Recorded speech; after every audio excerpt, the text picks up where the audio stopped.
Bueno, ahora vamos a escuchar al presidente de la Asociación Abogados del Fuero, Nahuel Altieri. Luces, sombras y ambiciones actuales a propósito de las indemnizaciones laborales y las tasas de interés. A ver, ¿me das micrófono? A ver, ¿me escuchan? ¿Escuchan? Bueno, acá tengo el PowerPoint. Bueno, tenemos gente brava en la asociación que no se calla, A mí me llena de orgullo que no se calle y que pelee, que lo apasione como me apasiona a mí, porque son injusticias que realmente viven los trabajadores. Mariela es especialista en riesgos, se habrán dado cuenta. Y voy a mencionarlo brevemente, ya podemos arrancar con el PowerPoint, Javier. El nombre que le pongo, que es Luces, Sombras y Ambiciones Actuales, a propósito de las indemnizaciones laborales, la tasa de interés, la jurisprudencia y la vida de las personas que trabajan. Generalmente en las últimas exposiciones, creo que vengo hablando de este tema de 2017, en las últimas, 2022, 2023, hablé de cuestiones de la justicia nacional, pero tuvimos tantas novedades en el último año que me voy a centrar exclusivamente en la cuestión de la tasa de interés y los mecanismos componedores, porque no hablamos solo de tasa de interés, porque fue mucho lo que pasó. Entonces, arranco la disertación, justo hablábamos con Diego, ahí está el profesor Leguizamón, que le gusta la historia, con Sarmiento. Me acuerdo cuando en el colegio, creo en cuarto grado, me enseñaron el himno Sarmiento, que decía: con la luz de tu ingenio iluminaste la razón en la noche de ignorancia, por grande la patria tú luchaste con la espada, con la pluma y la palabra. Espero que se siga enseñando en el colegio, la verdad no lo sé. Y para empezar a hablar del tema, hay que recordar esta frase de Marco Aurelio que dice: la opinión de 10.000 hombres no tiene ningún valor si ninguno de ellos sabe nada sobre el tema. Y esto porque está lleno de opinadores en los medios que hablan cualquier pavada sobre los juicios laborales. En congresos anteriores hablé del esmuchismo, es mucho. Un muchacho, Francisco Olivera Compañi, llegó a decir que nos convenía, a los trabajadores les convenía que se retrasen los juicios. O sea, vamos a darle ejemplo de por qué no.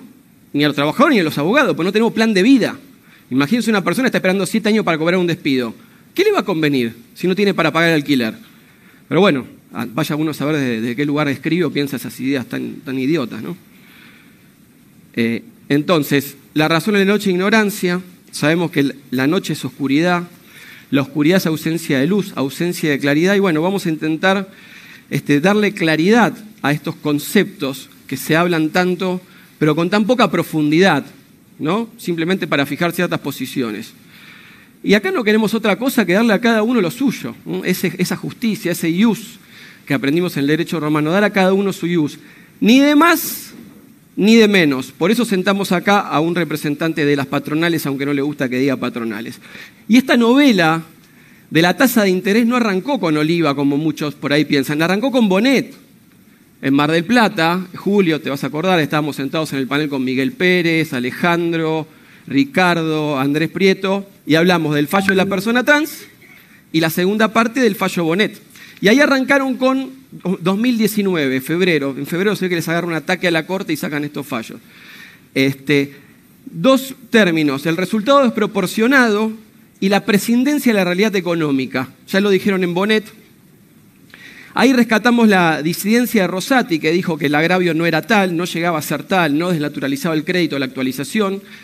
Y además dijo que acá lo que demoraba, lo que acrecentaba el valor, eran los 15 años de juicio de una viuda y sus hijos.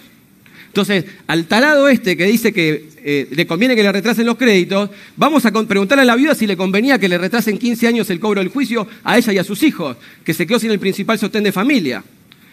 Me pregunto, párrafo aparte, ¿qué lo llevó a Rosati a cambiar de opinión, ¿no? Porque la disidencia, él en ese fallo, léanla, que está muy buena, después la cambia, porque ahora en Oliva y en la Cuadra acompaña a la mayoría. Seguimos. ¿Qué pasó entre 2019 y 2022? Tuvimos una inflación del 425%. La respuesta de ello fue la Cámara, finalmente nos escuchó a todos los que reclamábamos, que éramos muchas asociaciones, y sacan el acta 2764, ¿bien? Tenía el 770 inciso B, que lo mencionamos en 2019, en julio de 2019, para pedirlo en las demandas, y capitalizaciones anuales. ¿Qué respuesta tuvimos a esto? 6 de julio de 2023, una carta que proponía darle a cada uno su ius. Muy interesante, fíjense estas conclusiones de la carta que recibe la Cámara. Primero hablan de los índices de actualización, RIPTE o CBS, coeficiente de evaluación salarial, y esto último es lo que pide la carta, citando un informe de la UBA, donde dice que puede mantener el poder adquisitivo del crédito laboral en el tiempo, vale introducir una fórmula que introduzca una actualización salarial, es decir, indexación, con una de valor adquisitivo del dinero. ¿Qué es valor adquisitivo del dinero? La tasa pura. ¿Cuánto vale el dinero? Que generalmente en el mundo internacionalmente es el 6%, o viene la tasa LIBOR de Londres o alguna otra tasa similar internacional y se le adiciona un poco de riesgo. ¿Bien? Esa carta, no se pierdan, decía indexación más tasa pura. ¿Quién lo dijo? ¿Quién lo dijo esto? Fueron las patronales. 6 de julio, carta firmada por IDEA, ADEFA, los fabricantes de autopartes, el CACBA, que es el Colegio de Abogados de la Ciudad, no confundir con el Colegio Público de Abogados de la Capital Federal, el Colegio de Abogados de la Ciudad nuclea todos los grandes estudios del establishment. La Cámara Argentina de la Construcción y la Unión Industrial Argentina, atentos con esto, firmaba su presidente Daniel Funes de Rioja. Daniel Funes de Rioja, titular del estudio Brujú, Funes de Rioja, la última fusión grande que tuvimos en Mega Estudios en Argentina. Acuérdense de ese nombre. Realmente me sorprendió, no sé, capaz no vieron lo que firmaron. Muchas veces también presentan contestaciones de demanda que firman cualquier cosa, así que no sería una novedad para nosotros. El que se ofende, tengo cientos de números de expedientes donde puedo mostrar eso. ¿Cómo evoluciona esto entonces? Piden la indexación en julio, en diciembre con el nuevo gobierno sale el DNU 70/23 que reforma el 276 y piden precisamente IPC más tasa pura, por supuesto bajita, 3%, la mínima, IPC más tasa pura. El gobierno más pro empresa y antitrabajador de la historia moderna fijaba este parámetro. ¿Qué pasa con eso? 29 de febrero de vuelta, febrero igual que Bonet, sale el fallo Oliva, justo el día anterior de regalo para el presidente Milei, que iba a dar su discurso de apertura de sesiones, marcando un cambio de época en el Congreso. Vuelven el fallo Oliva a utilizar los términos desproporcionado y realidad económica en forma absolutamente dogmática. Veamos por qué. Fíjense, considerando sexto, menciona la realidad económica, en otro considerando habla de prescindencia de la realidad económica y dice que deriva en un resultado económico desproporcionado y carente de respaldo. Vamos a ver entonces. El fallo Oliva sostenemos que es un fallo con varias fallas. Primero, porque la Corte estaba tan apurada por darle ese regalo al presidente antes de que hable, que se olvida de analizar los cálculos con la morigeración que le había puesto la Sala Novena. Porque la Sala Novena dice, bueno, los términos del 771, si esto da mucho, pueden reducirlo con RIPTE más 7% anual. RIPTE menos que el IPC, porque como explicó la doctora Pistaquia, siempre los salarios van detrás y además el Ministerio de Trabajo tarda 2 meses en hacer un cálculo. Sabemos bien por qué. El segundo problema era porque el monto obtenido con el acta 2764, morigerado por la limitación del 771 que proponía la Sala Novena, era inferior a todas las variables de la economía y así lo demuestra la parte actora que interpone un recurso de aclaratoria en subsidio revocatorio in extremis contra dicho fallo. Miren esto. La sentencia de Cámara, ahí se ve chiquito, pero morigerada daba 6.360% la actualización.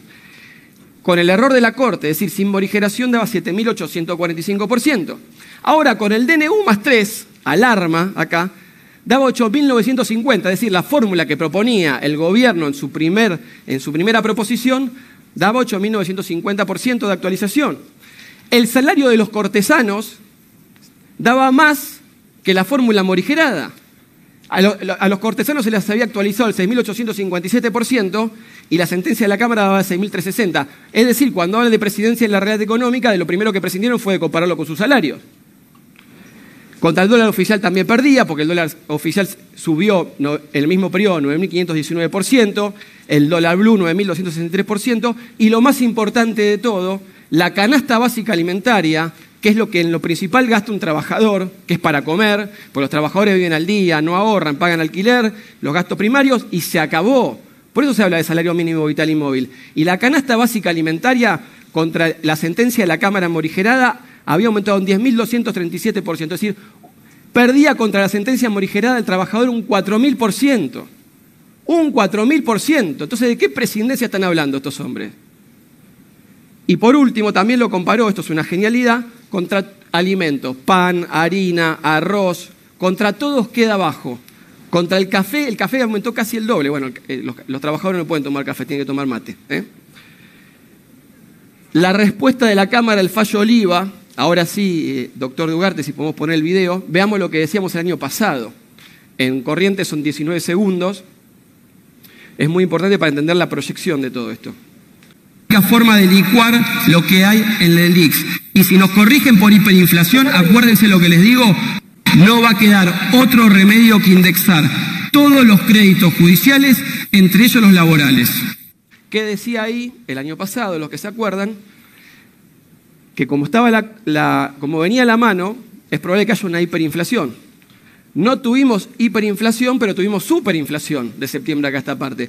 Porque tuvimos un 162%, es decir, más de 23% de inflación mensual. Dijimos que no iba a quedar otro remedio que indexar. ¿Qué dijo la Cámara? Señores, vamos a indexar. Porque la respuesta Oliva es el acta 2783, donde sabiamente dicen el CER es una tasa bancaria y vamos a poner una tasa pura del 6%, que es lo lógico. ¿Bien? Esa fue la respuesta de la Cámara. Volvemos al PowerPoint. Ahí está. Y ahí viene la segunda carta empresaria, 3 de mayo de 2024, porque se dieron cuenta que la indexación daba mucho. Entonces dijimos, vamos a mandarle otra. Vamos a mandarle la misma a la Corte y a la Cámara. Porque estamos preocupados porque lo que nosotros pedimos antes, la Cámara les dio la indexación. Oye, nos equivocamos, hicimos mal las cuentas. Vamos a pedirle otra cosa ahora. A ver qué pidieron estos muchachos. Entonces ya no piden indexación, ahora piden, y esto es textual, una tasa que se encuentre dentro del sistema bancario y sin una actualización extra. Ayer hablando con un magistrado, que no lo voy a nombrar para que no lo recusen, dice, se equivocaron con lo que pidieron antes. No lo vamos a nombrar, pero está por ahí sentado. Entonces, una tasa dentro del sistema bancario y sin una actualización extra. ¿Qué se traen entre manos estos muchachos? A ver, recapitulemos. 13 de marzo sale el acta. El 3 de mayo, 3 cámaras piden tasa bancaria sin extras. O casualidad, el 8 de julio sale la reforma de la ley bases, pero sacaron el artículo que reformaba el 276, que decía IPC más 3. No, porque ya nos dimos cuenta que daba mucho. Saquémoslo de la reforma. Saquémoslo, 8 de julio. Lo sacan de la reforma. 13 del 8 continúa este ballet cronológico patronal y sale la cuadra con DirecTV. La cuadra con DirecTV. ¿Quiénes son los abogados de DirecTV?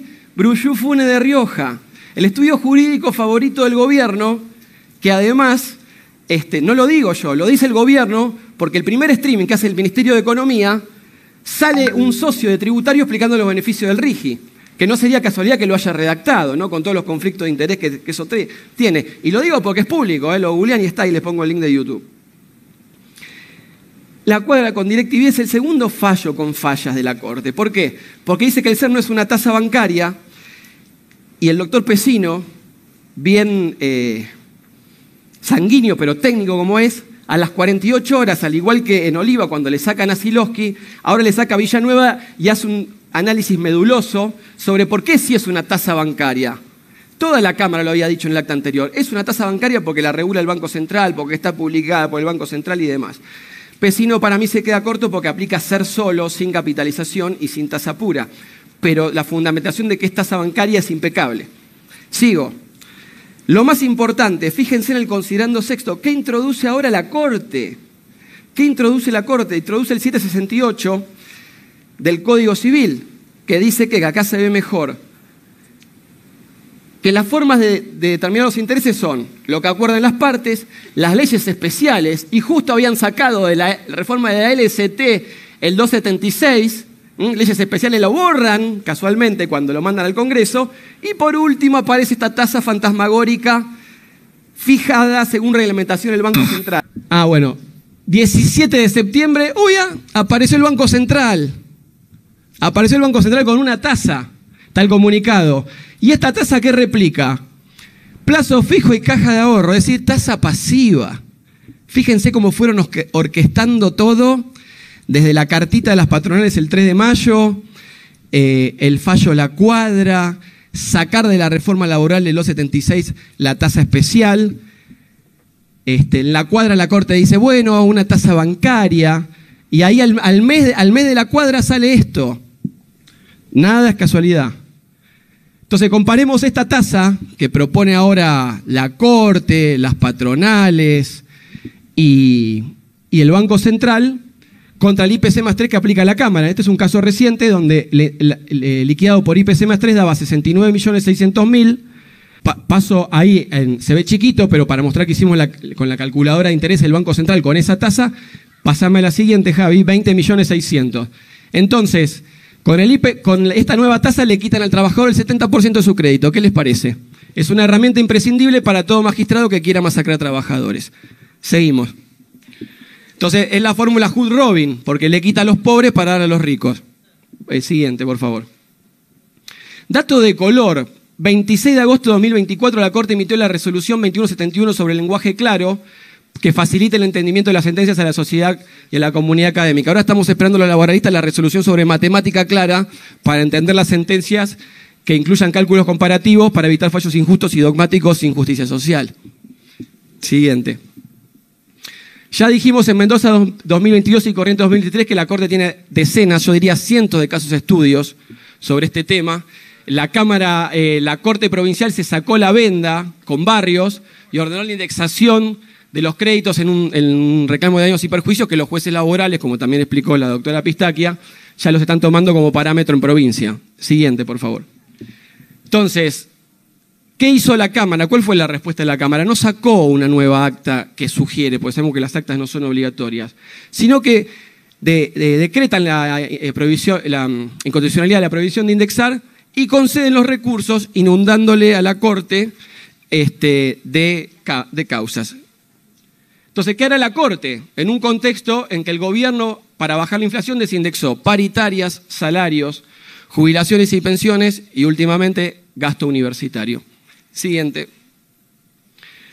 Pero por otro lado permitió aumentos de servicios públicos, alimentos y combustibles, educación privada, medicina prepaga, internet, telefonía móvil y transporte público.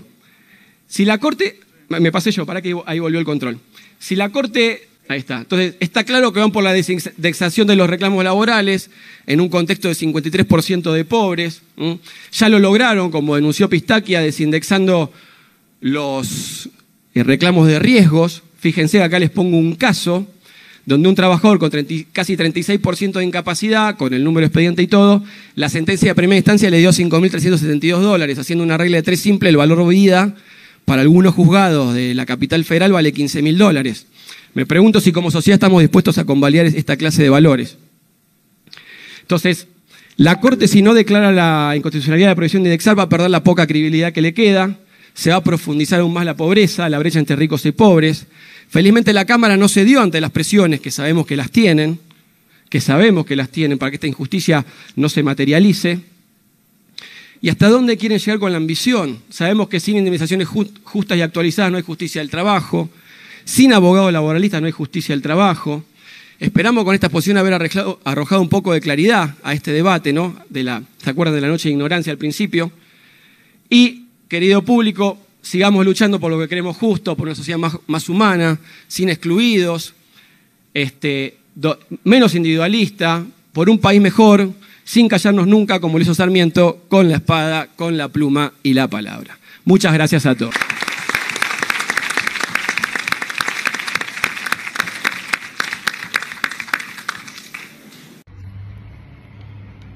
Martes 22 de octubre de 2024.